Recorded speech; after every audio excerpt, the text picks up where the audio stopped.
Breaking news, here's everything you need to know about day 12 in the Lindsay Clancy trial. Here is a list of everyone who took the stand today. This is Sergeant Dan Lawlor. He is the detective sergeant for Massachusetts State Police. Letitia Dukes, who is a mental health clinician at South Shore Hospital. Renee Stonebridge, who is a forensic pathologist at the Chief Medical Examiner's office in Boston. Barbara Olson, who is also a forensic pathologist at the same office. And police department personnel who monitored and assisted with Lindsay's custody. More specifically, Nicole Bradley, who is the deputy superintendent for the Plymouth County Police Department. This week is mainly focused on Lindsay's medical treatment, including psychiatric evals and her medication history, all prior to the January 2023 incident. Their testimony established that Lindsay sought help for a multitude of reasons, some of which included insomnia, severe anxiety, and depressive symptoms. She also expressed fears of intrusive thoughts as well as feeling, quote, completely hopeless. Her diagnosis centered more on severe postpartum anxiety,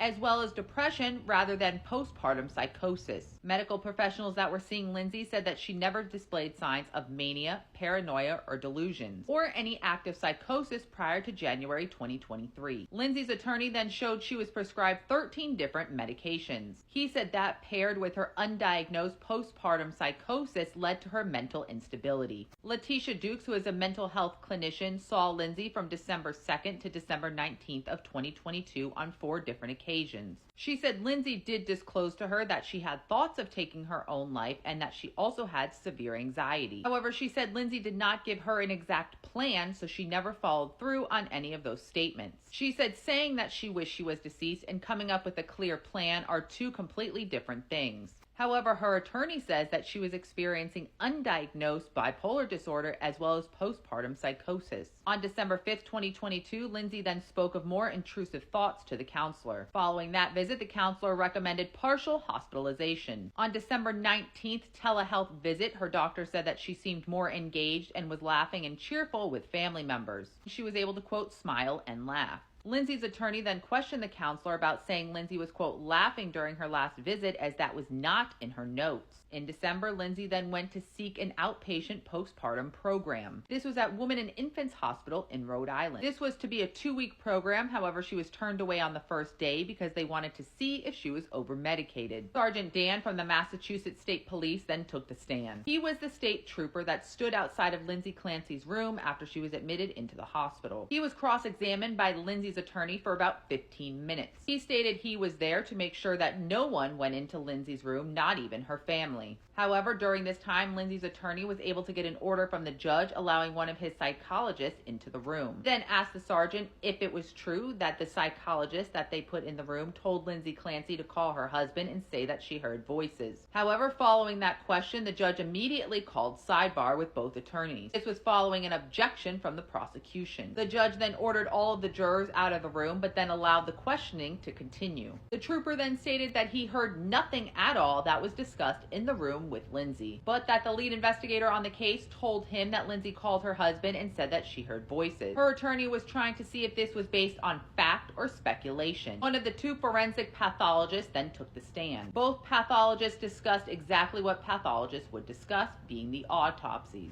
During this time, multiple court recesses were taken due to Lindsay becoming hysterical. At one point, she could be heard saying, "I can't do this." Directly following that, the judge ordered a recess. Lindsay's father was also in the courtroom at this time, and you could see he was visibly crying. Recess lasted about 15 minutes, and when the judge came in, he had a message for the jury. He said, quote, "Members of the jury, I just kind of want to revisit an instruction I've given you a few times, I think, during the course of this trial. It is important to understand, remember, sometimes as evidence is presented in the trial that it creates an emotional reaction.